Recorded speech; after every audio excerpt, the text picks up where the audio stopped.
এই 35%, 36% এনপিএল নিয়ে আমাদের যাত্রা শুরু।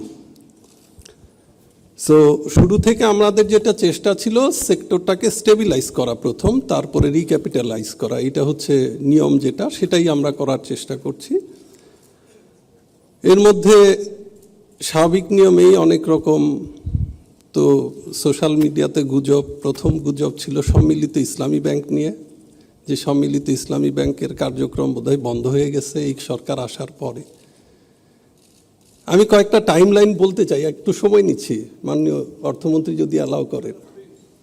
এটা তো আপনার সাবজেক্ট, আপনি সময় নিয়ে বলুন। হ্যাঁ, আমি সম্মিলিত ইসলামী ব্যাংকের কয়েকটা টাইম লাইন বলি। আমরা দায়িত্ব, আমি ব্যক্তিগতভাবে দায়িত্ব নেই হচ্ছে 26শে ফেব্রুয়ারি। আর আসার পরে আমি দেখতে পাই যে আমাদের সম্মিলিত ইসলামী ব্যাংকের চেয়ারম্যান উনি রিজাইন করেছেন কিছুদিন পরে, এবং যাকে এমডি হিসাবে সিলেক্ট করা হয়েছে উনি অপারগতা প্রকাশ করেন। আমরা কিন্তু আসলে বসে থাকিনি, আমরা সাথে সাথে একজন এমডি নিয়োগের জন্য অ্যাড দেওয়ার পরে এটা 25শে মার্চ ছিল লাস্ট ডেট অ্যাপ্লিকেশনের। দেন এটা বাছাই প্রক্রিয়া, আপনারা জানেন বিভিন্ন সংস্থা থেকে রিপোর্ট নিতে হয়, এই প্রক্রিয়া শেষ করতে প্রায় 1 মাস সময় লাগে। এরপরে আমরা তাদের ইন্টারভিউ নেই 6 এবং 10ই মে, এবং একজন এমডিকে সিলেক্ট করি আমরা 12 বা 13 তারিখের দিকে। দেন আমরা এটা আবার একটা মাননীয় অর্থমন্ত্রীর সভাপতিত্বে একটা কমিটি আছে, সেখানে অ্যাপ্রুভাল করতে হয়, পরবর্তীতে এটা মাননীয় প্রধানমন্ত্রীর অ্যাপ্রুভাল করতে হয়।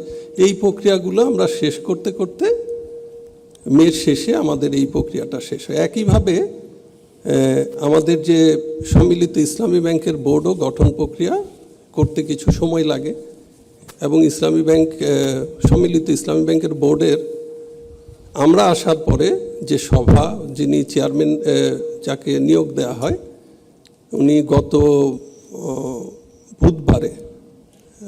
মঙ্গলবারে প্রথম সভাটা করেন, এবং এটার প্রক্রিয়া এই কার্যক্রম খুব স্বাভাবিকভাবে আছে। এখানে যেটি আমরা পাই, 5টি ইসলামী ব্যাংকের সিবিএস যেটা আর কি, যেটা কোর ব্যাংকিং সফটওয়্যার, সেটা নিয়ে কোনো কাজ হয়নি আসলে। এটা ইন্টিগ্রেশনটা একটা বড় চ্যালেঞ্জ, আমরা এই কাজগুলো করি।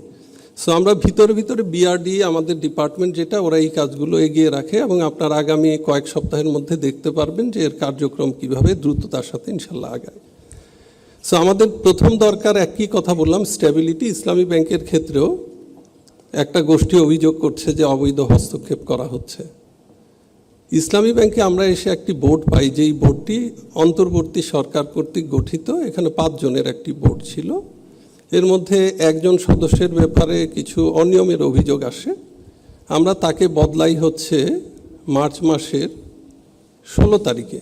এর বাইরে আমাদের কোনো কার্যক্রম ছিল না, এবং ইসলামী ব্যাংকে আমরা কোনো লোনের জন্য বলি না, কাউকে বদলির জন্য বলি না, কাউর প্রমোশনের জন্য বলি নাই, এই অভিযোগ নাই। কিন্তু সোশ্যাল মিডিয়া গরম যে অবৈধ হস্তক্ষেপ করছে সরকার। সো এখন যেটা হয়েছে যে আমাদের ঈদের আগের দিন সকাল থেকে দেখলাম স্লোগান হচ্ছে যে চেয়ারম্যানের পদত্যাগ চাচ্ছে। তৎকালীন যিনি চেয়ারম্যান ছিলেন উনি বিকালে পদত্যাগ করেন। সো স্বাভাবিকভাবে এখানে যেহেতু 5 জনের বোর্ড, আর একটা সিস্টেমিক ব্যাংকে আসলে বোর্ড এই মিনিমাম 5 জন ছাড়া এটা চলবে না। তো আমাদের তাৎক্ষণিক একটা নিয়োগ দিতে হয় খুব অল্প সময়ের মধ্যে, যেটা আমাদের কাছে অপ্রত্যাশিত ছিল। অল্প সময়ে আমরা নিয়োগ দিই। এরপর থেকে দেখলাম যে এর অস্থির করার একটা প্রচেষ্টা আছে।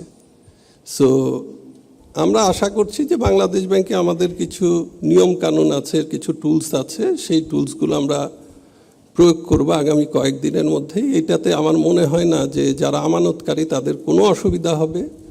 তারা তাদের আমানত যে কোনো সময় ফ্রিলি তুলতে পারবেন, এটাতে কোনো সমস্যা নেই। কয়েকটি তথ্য দিয়ে রাখি আমি। জুলাই 2024-এ ইসলামী ব্যাংকের এডি রেশিও ছিল আসলে 93-র মতো, কিন্তু অত্যন্ত অস্বাভাবিকভাবে আমরা মার্চে এসে দেখলাম 97-98, অর্থাৎ ডিপোজিটের প্রায় 97-98। তো আমরা ওনাদেরকে কমাতে বলি যে এটা তো আমাদের ইসলামী ব্যাংকে হাইয়েস্ট লিমিট হচ্ছে 92। সো এইটা তো স্বাভাবিক, আমাদের স্ট্যাবিলিটির জন্য বলতে হয়, কিন্তু এটা না কমে এখন এটা প্রায় 98-এর মতো আছে। সো আমার মনে হয় না যে ইসলামী ব্যাংক নিয়ে কোনো সমস্যা হবে সামনে, কারণ অ্যাজ পার রুলস আমরা যেটা হয়, এবং আমি মনে করি ইসলামী ব্যাংকের ম্যানেজমেন্ট সেই কাজগুলো করছেন এবং করবেন, এবং ইসলামী ব্যাংকের বোর্ডও আমার ধারণা এই ব্যাপারে সজাগ আছেন, তারা কাজ করবেন। আর আমাদের কাছে যেই সাপোর্টগুলো দিতে হয়, ইমার্জেন্সি লিকুইডিটি সাপোর্ট, সেগুলো আমরা দিব। ফলে এটা নিয়ে আমার মনে হয় না খুব একটা সমস্যা আছে। যেটা সার্বিকভাবে সবাইকে বুঝতে হবে যে আমাদের প্রায় 1/3 ডিপোজিট চুরি হয়ে গেছে। তো এইরকম একটা ব্যাংকিং সিস্টেমকে স্ট্যাবিলাইজ করতে সবাইকে ধৈর্য ধরতে হবে, এবং আমি সমস্ত জনগণের সহযোগিতা চাই, ডিপোজিটারের সহযোগিতা চাই, এবং আমরা পর্যায়ক্রমে দেখবেন আপনারা দীর্ঘদিন জমে থাকা প্রবলেমও ইনশাল্লাহ আগামী সপ্তাহ বা পরের সপ্তাহ থেকে কয়েকটা এনবিএফআই নিয়ে প্রবলেম আছে, আমাদের সমাধান প্রক্রিয়া শুরু হচ্ছে। যেটা 12 বছর ধরে যেই আমানতকারীরা টাকা পাচ্ছিল না, ইনশাল্লাহ দেখবেন যে আগামী 1 বা 2 সপ্তাহ পরে সেই এনবিএফআইগুলো নিয়েও আমাদের কার্যক্রম শুরু হবে এবং তারা তাদের টাকা ফেরত পাবেন। আমি মনে হয়, থ্যাংক ইউ অনেক সময় দেওয়ার জন্য।